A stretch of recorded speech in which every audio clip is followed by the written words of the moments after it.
Hey guys, what's up? It's Starburst, and welcome to my Easter egg guide for zombies in Spaceland.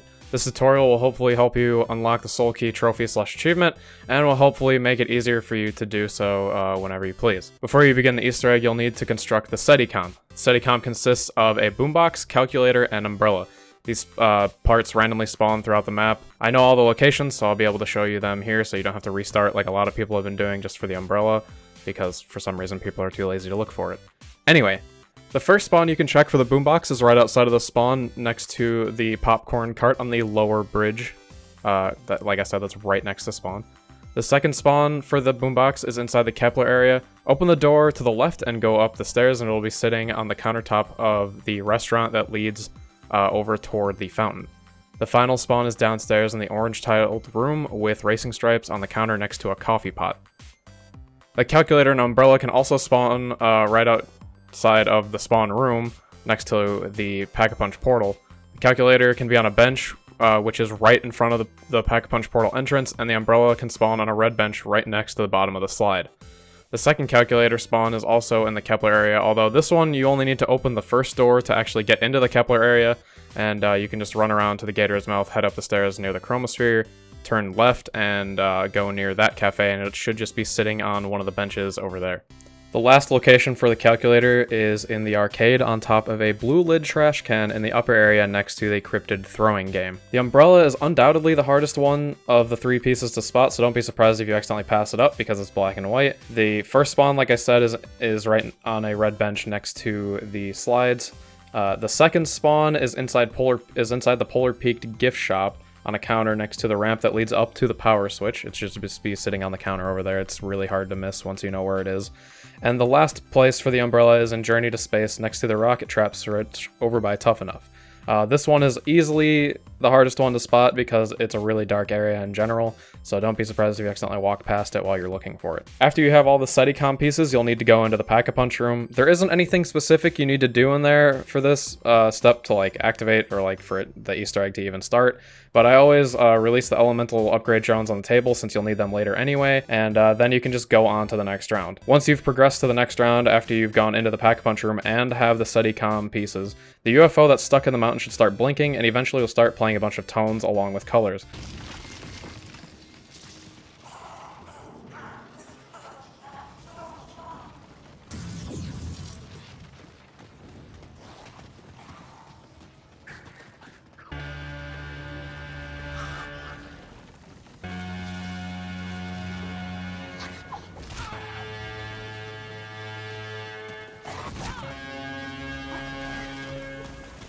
You don't need to worry about these since they aren't necessary, you don't need to remember them or anything. It's just the UFO letting you know that you can actually start the Easter egg. The first real step, which I'm sure most of you know if you've been watching literally anyone else stream the Easter egg or like play the game or anything, is defending the Steadicom 3 times in 3 separate locations. The amount of time you have to defend the Steadicom changes every single time you do it. The first one is 60 seconds, the second one is 90 seconds, and the last location is 2 full minutes. I recommend having the upgraded starting pistols and try to have as many boomboxes as possible. This can be really difficult.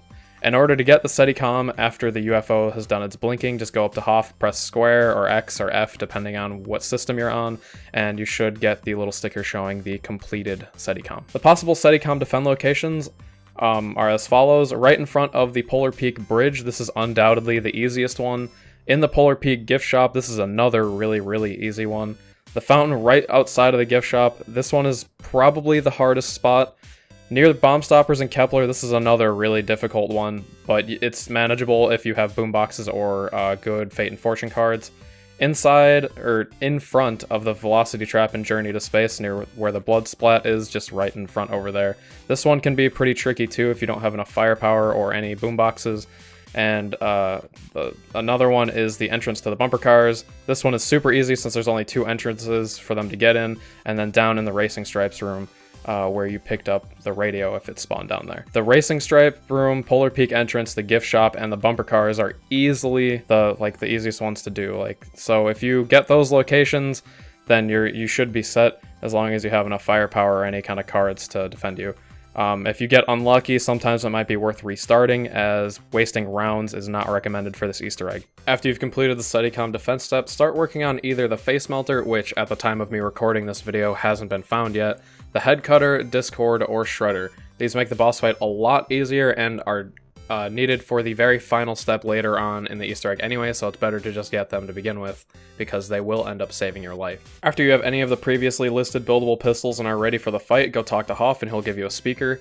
These speakers are placed on the gold symbols on the ground around the Pack-a-Punch portal, as well as right in front of the Pack-a-Punch portal, and have everyone in your game activate a speaker at the same time as soon as you're all set up. Once you activate the speakers all at the same time, you will begin the Ufo Simon Step. You will all be trapped in the spawn area, and it is very, very easy to go down. If you go down, you're screwed for perks because you can't leave. Like I said, you're trapped in there, and that's going to be a really bad time if you go down, especially if you're in solo. The speakers will be emitting colors now. Try to remember these as fast as you can. There's only 4 colors, so it shouldn't be too difficult. And the UFO will fly over, start playing tones and the colors. This time you will need to remember them. Like I said, you're playing UFO Simon. In order to progress, you will need to repeat the tones back to the UFO within a certain period of time. If you fail, a brute will spawn. If you succeed, the lights will immediately change from white to colored until the UFO comes back, and you will be given a max ammo. If you don't have enough time to enter the pattern or don't remember the pattern, you don't have to enter it. Not entering it won't cause you to immediately fail, so you can just wait it out to try to get like a more opportune time to do it.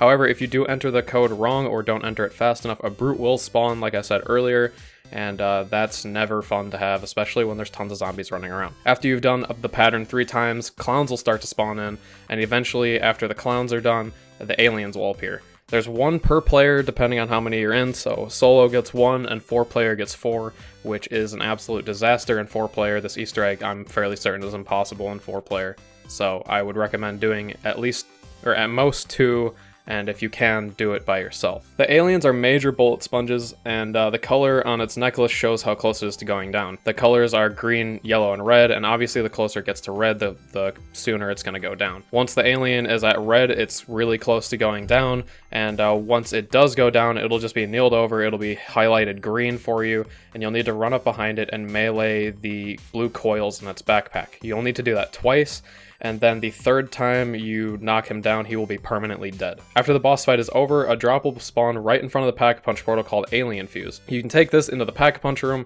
and it'll finally allow you to double Pack-a-Punch. Once you have done that, I recommend Pack-a-Punching either your Discord, Face Melter, Head Cutter, or Shredder, because this is needed for the very final step. After you have your pistol upgraded, go to the purple arch that's near spawn by the 2 bridges, and you'll need to shoot the blue lights and they will turn yellow, and electricity will start to arc between the colors. When all 5 are shot, a massive lightning beam will go into the Pack-a-Punch portal and a laser beam will shoot out of the top. The goal with this laser beam is to have the UFO be like in its path so that it can shoot it down. Once you have done that, the UFO will blow up and a piece of the soul key will be sitting in front of the Pack-a-Punch portal. Eventually, the trophy/achievement will pop up and you'll be done. The boss fight is easily the most difficult we've experienced in zombies as of yet, and is, like I said, is nearly impossible with more than 1 person. When I did it with Champ, we had Hoff, and the only reason we survived was because we had Neil fully upgraded so we could call in Hoff as much as we want. I highly recommend doing that because Hoff will save your ass. He revived me 16 times during our boss fight, and that's not an exaggeration. I wish you all the best of luck when trying to complete this Easter egg. You will absolutely need it because it is not easy.